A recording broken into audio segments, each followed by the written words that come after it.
Section 1. You will hear a woman, Paula, phoning her friend Ralph about an application to the local council for money for their drama club. First, you have some time to look at questions 1 to 3.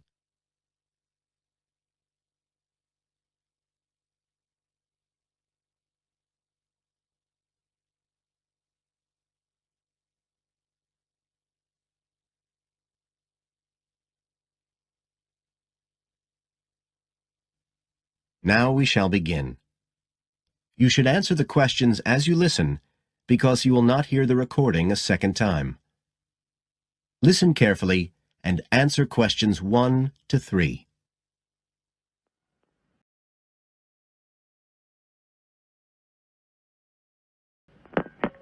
Hello? Ralph, it's Paula. Hi. You know I told you we could apply to the local council for money for our drama club?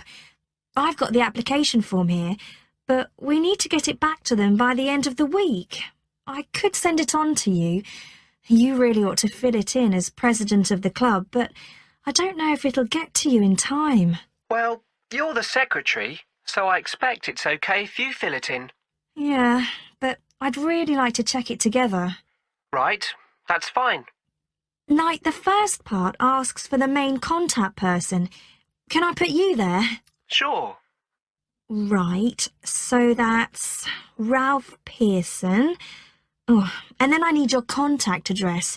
So that's 203 South Road, isn't it? No, 2:30. Oh, sorry, I always get that wrong. Then it's Drayton. Oh, do you think they need a postcode? Better put it, it's DR6 8AB. Okay. Telephone number.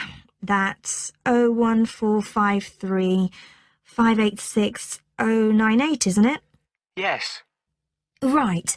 Now, in the next part of the form, I have to give information about our group. So, name of group, that's easy. We're the Community Youth Theatre Group.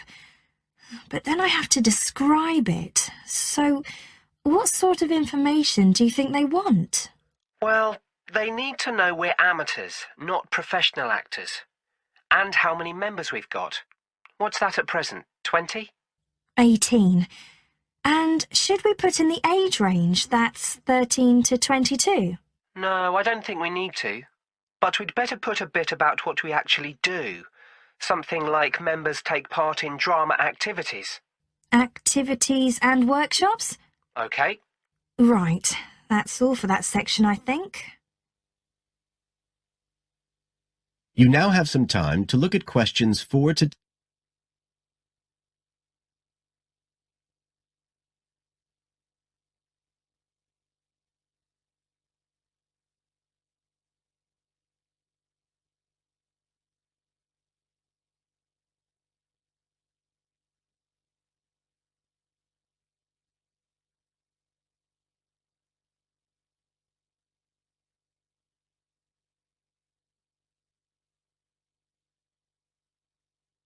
Now listen and answer questions 4 to 10. Now, the next bit is about the project itself, what we're applying for funding for. So, first of all, they need to know how much money we want. The maximum's £500. I think we agreed we'd ask for 250, didn't we? OK. There's no point in asking for too much. We'll have less chance of getting it.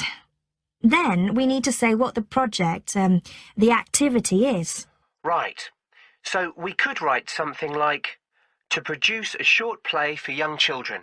Should we say it's interactive? Yes, good idea. Right, I've got that. Then we have to say what we actually need the money for. Isn't that it? No, we have to give a breakdown of details, I think. Well, there's the scenery. But we're making that. We need to buy the materials, though. Oh, OK. Then there's the costumes. Right. That's going to be at least £50. OK. And what else?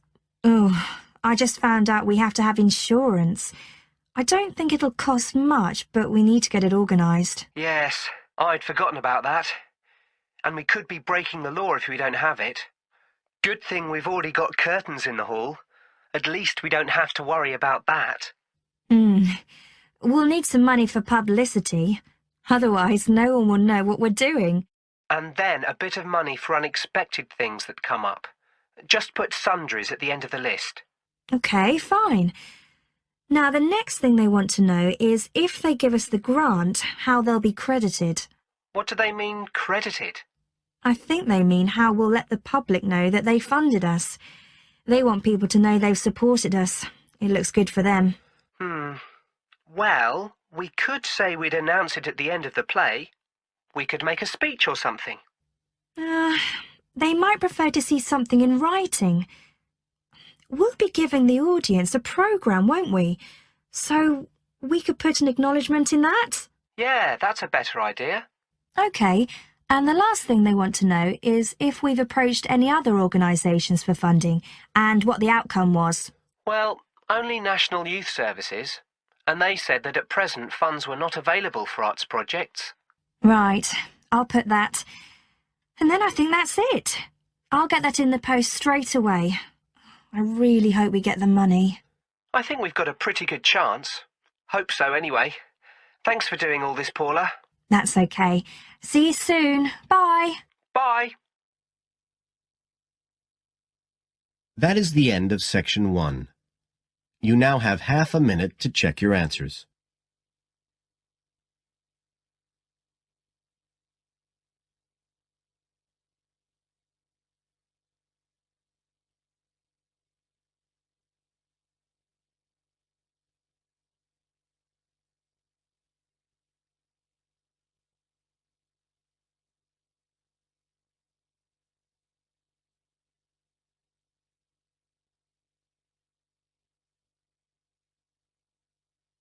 Now turn to Section 2.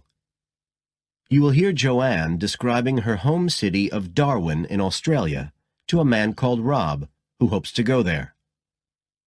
First, you have some time to look at questions 11 to 15.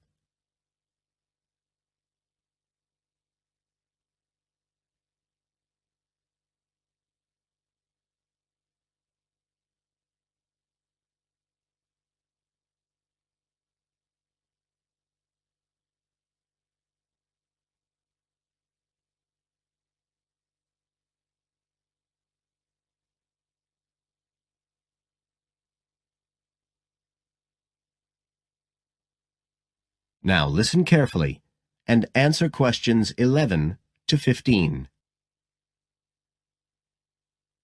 Joanne? Hi, you must be Rob. Nice to meet you. So, I hear you're planning to visit Australia.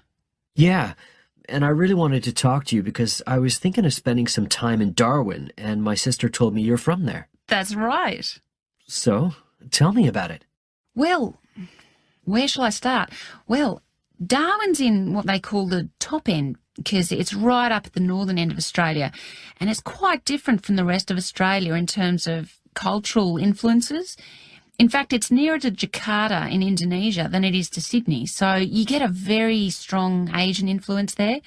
That means we get lots of tourists. People from other parts of Australia are attracted by this sort of international cosmopolitan image. And as well as that, we've got the same laid-back atmosphere you get all over Australia, probably more so, if anything, because of the climate. But what a lot of the tourists don't realise until they get there is that the city's also got a very young population. The average age is just 29, and this makes the whole place very buzzy. Some people think that there might not be that much going on as far as art and music and dancing and so on are concerned because it's so remote. I mean, we don't really get things like theatre and opera in the same way as cities down in the south, like Sydney, for example, because of the transport expenses. But in fact, what happens is that we just do it ourselves. Lots of people play music, classical as well as pop, and there are things like artists groups and writers groups and dance classes. Everyone does something. We don't just sit and watch other people. You said it's very international? Yeah, they say there's over 70 different nationalities in Darwin. For instance, there's been a Chinese population there for over 100 years. We've even got a Chinese temple. It was built way back in 1887, but when a very bad storm, a cyclone in fact, hit Darwin in the 1970s, it was almost completely destroyed. The only parts of the temple that survived were part of the altars and the stone lions. But after the storm, they reconstructed it using modern materials. It's still used as a religious centre today, but it's open to tourists too, and it's definitely worth going to see it. Oh, and as far as getting around goes, you'll see places that advertise bicycles for hire, but I wouldn't recommend it. A lot of the year it's just so hot and humid. Some tourists think it'll be fine because there's not much in the way of hills and the traffic's quite light compared with some places, but believe me, you're better off with public transport. It's fine and not expensive. Or you can hire a car, but it's not really worth it. What's the swimming like? Well, there are some good beaches, but the trouble is that there's this nasty creature called the box jellyfish, and if it stings you, you're in bad trouble. So you have to be very careful most of the year, especially in the winter months. You can wear a lycra suit to cover your arms and legs, but I wouldn't like to risk it even so, personally. And there are the saltwater crocodiles too. I mean, I don't want to put you off. There are protected swimming areas netted off where you'll be safe from jellyfish and crocs, or there are the public swimming pools. They're fine, of course. You now have some time to look at questions 16 to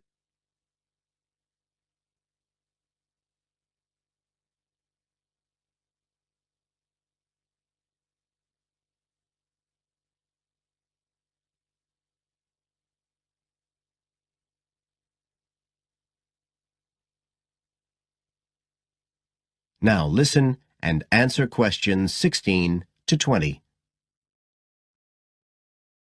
So which places would you specially recommend? Well, one of the most popular attractions is called Aquascene.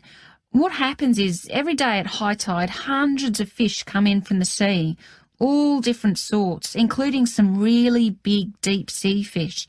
And some of them will even take food from your hand. It's right in the middle of town at the end of the esplanade. It's not free. I think you have to pay about $5, but it's definitely something you have to experience. Then, of course, Darwin has a great range of food, being such a cosmopolitan place. And if you don't have lots to spend, the best place to go is to Smith Street Mall, where they have stalls selling stuff to eat. There's all sorts of different things, including Southeast Asian dishes, which I really like. You'd think there'd be plenty of fresh fish in Darwin, as it's on the coast, but in fact, because of the climate, it mostly gets frozen straight away. But you can get fresh fish in the restaurants on Cullen Bay Marina. It's a nice place to go for a special meal, and they have some good shops in that area too. What else? Well, there's the Botanic Garden. It's over 100 years old, and there's lots to see. An orchid farm, rainforest, a collection of palm trees, a wetlands area. You can easily spend an afternoon there. That's at Fanny Bay, a couple of kilometres out to the north. Then, if you've got any energy left in the evening, the place to go is Mitchell Street. That's where it all happens as far as clubs and music and things are concerned. You'll bump into lots of my friends there. Talking of friends, why don't I give you some email addresses? I'm sure they wouldn't mind if you... That is the end of section 2. You now have half a minute to check your answers.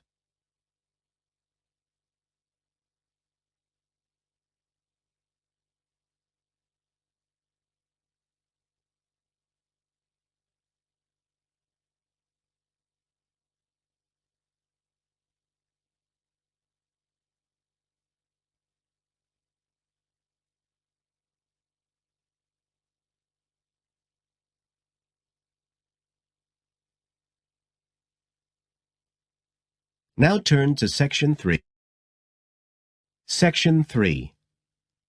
You will hear two university students, Phil and Stella, talking to their tutor about their research project. First, you have some time to look at questions 21 to 27.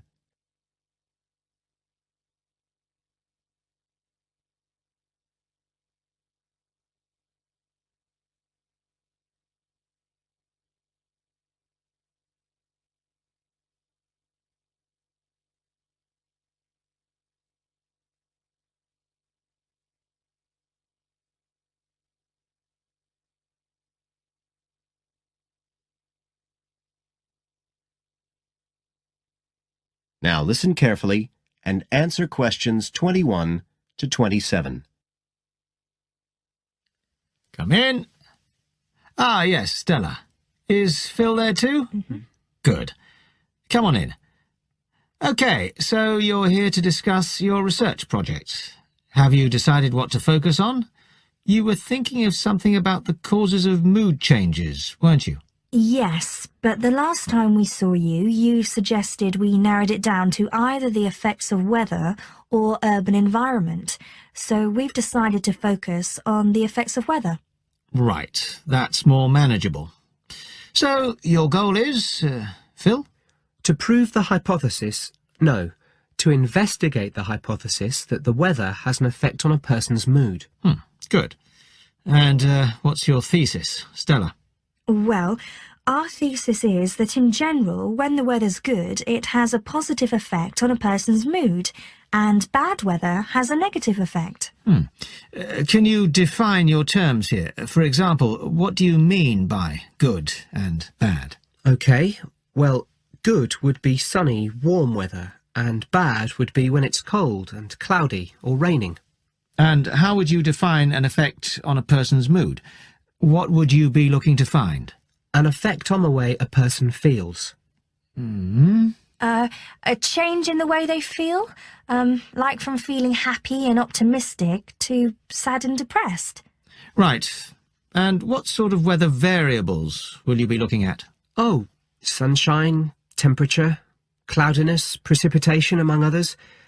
It'll depend a bit what the weather's like when we do the survey. Fine. We'll talk about that in a minute. But first, what about background reading? I gave you some suggestions. Did you manage to read any of it? Yes, we read the Ross Vickers article, the one comparing the groups of American Marines training in summer and winter. That's quite relevant to our study. It was interesting because the Marines who were training in the cold winter conditions tried to cheer themselves up by thinking of warm places, but it didn't really work. Yes, they were trying to force themselves to have a positive mental outlook, but in fact it had the opposite effect, and they ended up in a very negative state of mind. And we found some more research by someone who wasn't on the reading list you gave us, George Whiteborn. He compared people living in 3 countries with very different climatic conditions.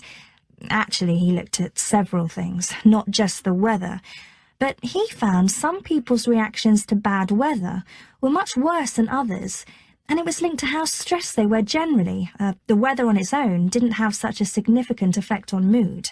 And we looked at a paper by Haverton. Yeah, he broke weather up into about 15 or 16 categories and did qualitative and quantitative research. He found that humans respond to conditions in the weather with immediate responses, such as fear or amazement. But these responses can also be linked to associations from their earlier life, such as a particular happy or sad event. Did you have a look at Stanfield's work? Yes. It was interesting because the type of questions he asked was similar to what we were planning to use in our survey. Yes. He asked people how they were feeling on days with good and bad weather. He found the biggest factors seemed to be the humidity. Moods were most negative on days with a lot of rainfall. Long periods without sunshine had some effect, but nothing like as much. That could be quite a useful model for your project. Yes, we thought so too. Although we can't continue our survey for as long as he did. He did his over a 6-month period. You now have some time to look at questions 28 to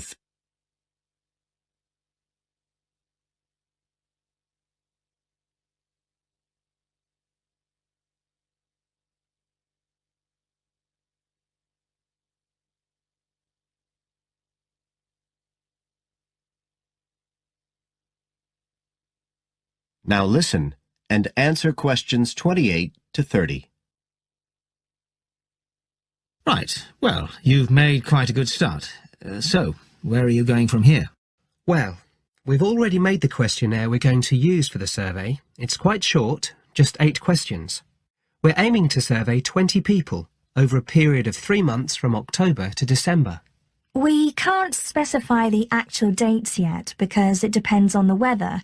We want to do the survey on days with a range of different weather conditions.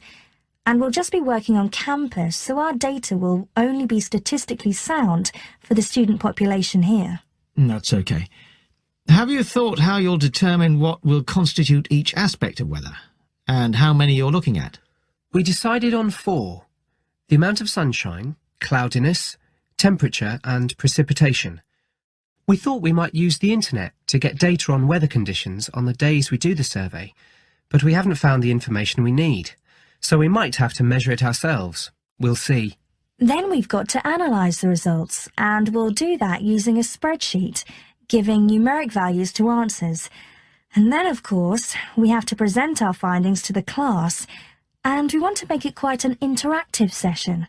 We want to involve the class in some way in the presentation, maybe by trying to create different climatic conditions in the classroom, but we're still thinking about it. I see. Well, that sounds as if you're on the right lines. Now, what I'd suggest that you think about, in addition to the work you do. That is the end of Section 3. You now have half a minute to check your answers.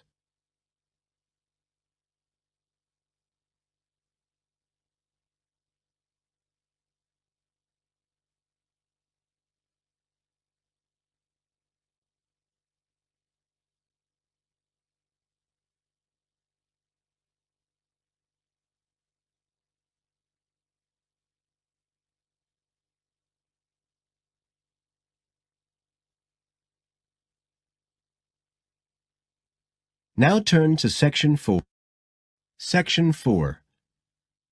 You will hear a lecturer in education talking about some experiments done in the USA to investigate the effects of reducing class sizes. First, you have some time to look at questions 31 to 40.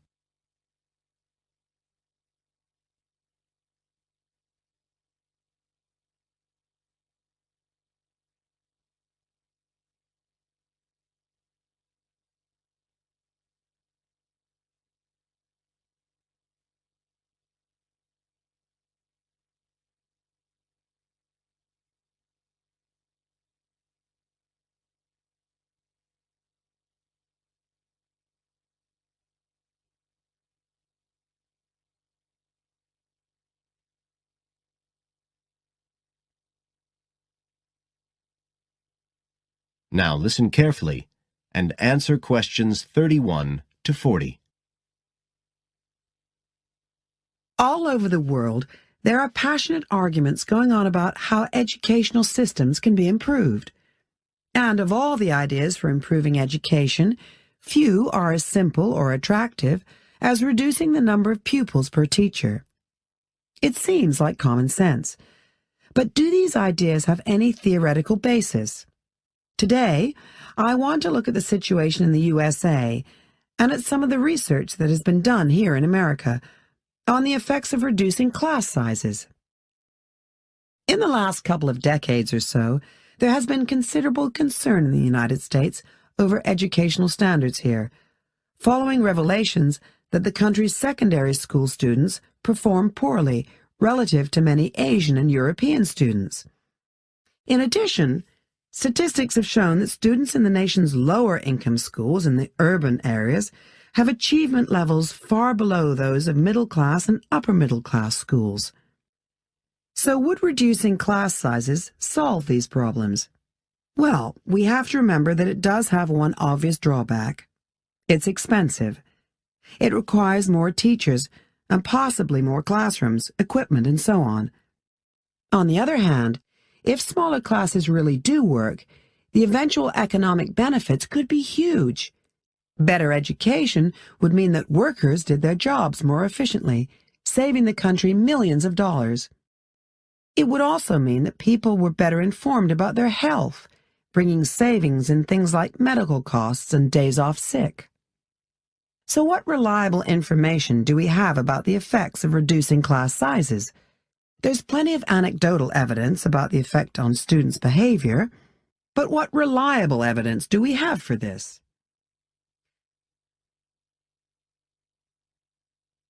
Let's have a look at 3 research projects that have been carried out in the USA in the last couple of decades or so.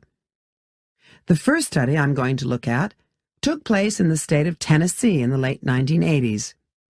It involved some 70 schools. In its first year, about 6,400 students were involved, and by the end of the study, 4 years later, the total number involved had grown to 12,000. What happened was that students entering kindergarten were randomly assigned to either small classes of 13 to 17 students or regular-sized classes of 22 to 26. The students remained in whatever category they had been assigned to through the 3rd grade, and then, after that, they joined a regular classroom. After the study ended in 1989, researchers conducted dozens of analyses of the data. Researchers agree that there was significant benefit for students in attending smaller classes, and it also appears that the beneficial effect was stronger for minority students. However, there's no agreement on the implications of this. We still don't know the answer to questions like how long students have to be in smaller classes to get a benefit, and how big that benefit is, for example. The second project was much larger and took place in California. Like the Tennessee study, it focused on students from kindergarten through to grade 3, but in this case, all schools throughout the state were involved. The experiment is still continuing, but results have been very inconclusive, with very little improvement noted. And the project has, in fact, also had several negative aspects. It meant an increased demand for teachers in almost all California districts. So the better-paying districts got a lot of the best teachers, including a fair number that moved over from the poorer districts. And there were a lot of other problems with the project. For example, there weren't any effective procedures for evaluation. All in all, this project stands as a model of what not to do in a major research project. A third initiative took place in the state of Wisconsin at around the same time as the California project began, and it's interesting to compare the two. The Wisconsin project was small. Class sizes were reduced in just 14 schools, but it was noteworthy because it targeted schools at which a significant proportion of the students were from poor families, compared with California's one-size-fits-all approach.